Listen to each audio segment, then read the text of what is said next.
एक विषय से आज की हम शुरुआत करें। हम कितने सारे प्रयास करते हैं कि हम सुखी हो जाएं, पर फिर भी हम दुखी रहते हैं।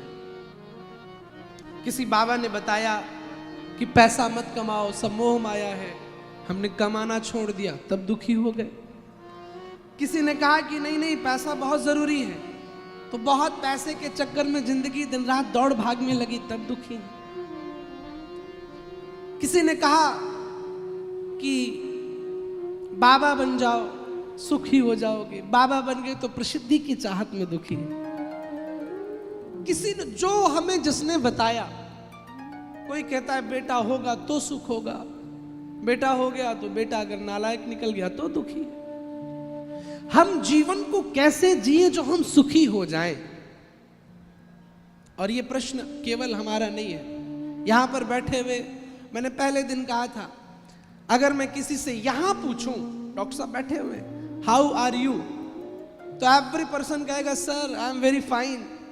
लेकिन मैं अगर एक बंद कमरे में अकेले पूछूं आप कैसे हैं, तो प्रत्येक व्यक्ति बताएगा गुरुजी मेरी ये टेंशन है, मैं इसलिए दुखी हूं। आपका दुख कैसे दूर होगा? बहुत ध्यान से, I need your attention my dear, बहुत ध्यान से सुनना। आपका दुख, आपकी टेंशन कैसे खत्म होगी? मैं वो बाबा नहीं हूं जो आपको बताऊं कि पीली सरसों लेके मंदिर के बाहर पीपल के पेड़ के नीचे गाड़ देना दुख चला जाएगा। ऐसा कुछ होने वाला नहीं है। आप इस चक्कर में मत पड़ो कि पीली सरसों से दुख चला जाएगा। अगर पीली सरसों से दुख जाता तो जो सरसों वाली बात बता रहे हैं उनका जीवन उठा के देखिए, एक्चुअल में दुख कैसे जाएगा। देखिए, सामान्य जीवन की 3 स्थिति होती है। मनुष्य कैसा है? या तो आप नेचुरल ह्यूमन बन जाओ, प्राकृतिक मनुष्य, कैसे? भगवान शिव की तरह। भगवान शिव कैसे नेचुरल ह्यूमन? ऐसे एक छोटा बालक होता है, ना तो उसे क्रोध आता है, ना तो उसे कोई दुख है, ना चिंता है। वो सामान्य जीवन जीता है। उसे कोई टेंशन नहीं कि घर में खाना कहां से बनेगा, उसे कोई चिंता नहीं है कि घर में चीजें कहां से आएगी। वो अपने पिता पर आश्रित है। या तो आप भी पूर्ण रूपेण भगवान के प्रति समर्पित हो जाओ। द्रौपदी जब तक सभा में बैठे हुए प्रत्येक व्यक्ति का सहारा लेती रही कि तुम मेरी रक्षा करो, तुम करो, तब तक भगवान नहीं आए। यहां तक कि साड़ी भी जब तक पकड़े रही तब तक भगवान नहीं आए। जहां साड़ी छोड़कर दोनों हाथ उठा दिए और कहा गोविंद मैं तुम्हारी हो गई, भगवान दौड़े हुए चले आए। या तो आप नेचुरल ह्यूमन बन जाओ, पर दिस इज नॉट इजी। ये सरल नहीं है। ये अहंकार, ये ईगो, ये ईर्ष्या, ये विकार, ये हमको ऐसा करने नहीं देते। यहां पर आए हैं आप लोग, अगर मैं किसी का नाम भी व्यासपीठ से लेने से भूल जाऊं ना, तो उसका ईगो हर्ट हो जाएगा। गुरुजी ने तो मेरा नाम ही नहीं लिया। सच कह रहा हूं त्रिपाठी जी। नेचुरल ह्यूमन बनना बहुत बहुत कठिन बात है। ठीक है, आप ये मत बनो। दूसरी स्थिति है डिस्प्लैनेड ह्यूमन, अनुशासित मानव। जीवन में अनुशासन का निर्वहन करना, आप अपनी मर्यादाओं का पालन करते हुए जीवन जिए, भगवान श्री राम की तरह। राम कैसे हैं? राम ने 14 वर्ष में, हमें नहीं लगता भगवान श्री राम ने कोई पहाड़ उठाया हो या उन्होंने हाथ से सेब संतरे प्रकट कर दिए हो। आप में से कोई जानता हो तो मुझे बताए। अग्रणी समाज के वरिष्ठ जन बैठे हुए हैं, भगवान की कथा बड़े ध्यान से सुनते हैं। हम परसों गए घर पे तो इतना सुंदर स्वागत, आहा, और एक एक शब्द बताने लगे। महाराज जी कथा ऐसी सुनी, ऐसी सुनी। मनोज जी ये बैठे हैं, विनोद जी बैठे हैं, आप भाई सब बैठे हैं, रविंद्र जी बैठे हैं, सब आप श्रीमान जी एक एक शब्द का वर्णन करने लगे। तो दुख अगर दूर करना है, या तो आप नेचुरल ह्यूमन बन जाओ, या तो फिर डिस्प्लैनेड ह्यूमन, अनुशासित जीवन। राम जी ने कहीं कोई चमत्कार नहीं किया अखिल जी, कोई भी मिरेकल उन्होंने ऐसे नहीं किया कि हाथ से जल प्रकट कर दिया हो।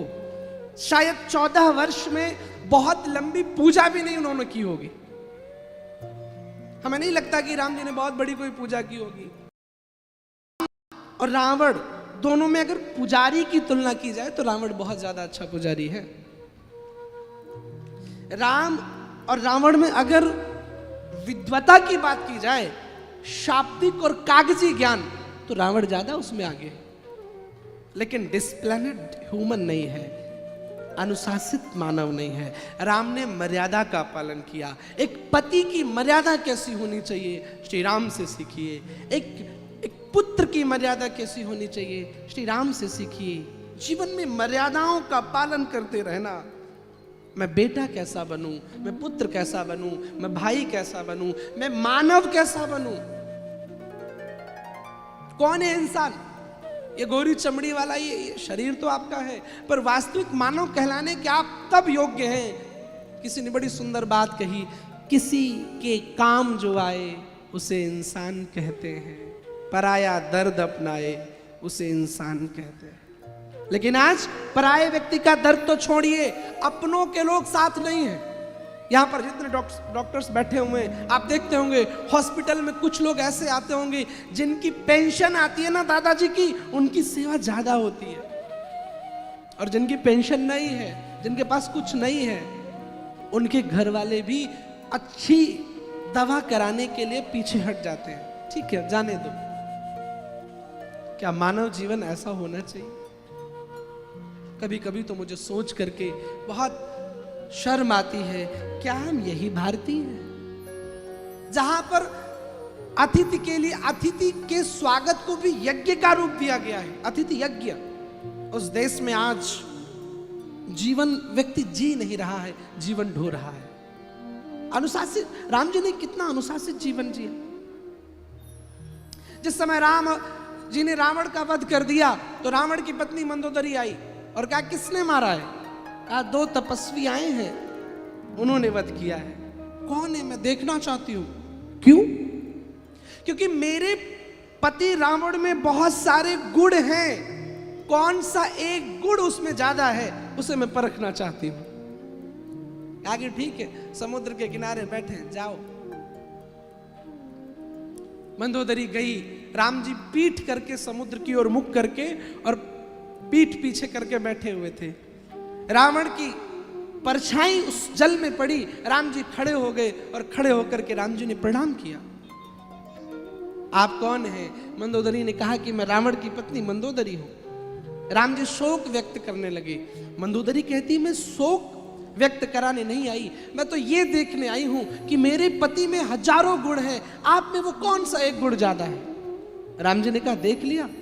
मंदोदरी ने कहा हाँ देख लिया। कौन सा है? कहा एक ही गुण ज्यादा है। बोले क्या? बोले एक मेरा पति रावण पराई स्त्री का हरण करके ले आया, और एक आप हैं श्री राम जो परछाई भी पड़ी पराई स्त्री की तो उठ करके खड़े होकर के प्रणाम करने लगे। इतना अनुशासित जीवन। एक दिन कुंभकर्ण ने रावण से कहा भैया रावण तुम व्यर्थ में जानकी के पीछे पड़े हो, एक दिन जाओ राम का रूप लेकर जानकी के पास जाओ, जानकी तुम्हारे चरणों में गिर जाएगी। रावण मुस्कुराया और कहा कुंभकर्ण तुम्हें क्या लगता है मैंने ये कुछ किया नहीं होगा? मैंने ये सब कुछ किया, लेकिन जिस दिन मैं राम का रूप धारण करता हूं, दुनिया की प्रत्येक बहन बेटी, प्रत्येक स्त्री मुझे बहन और बेटी नजर आती है। ये श्री राम का किरदार है।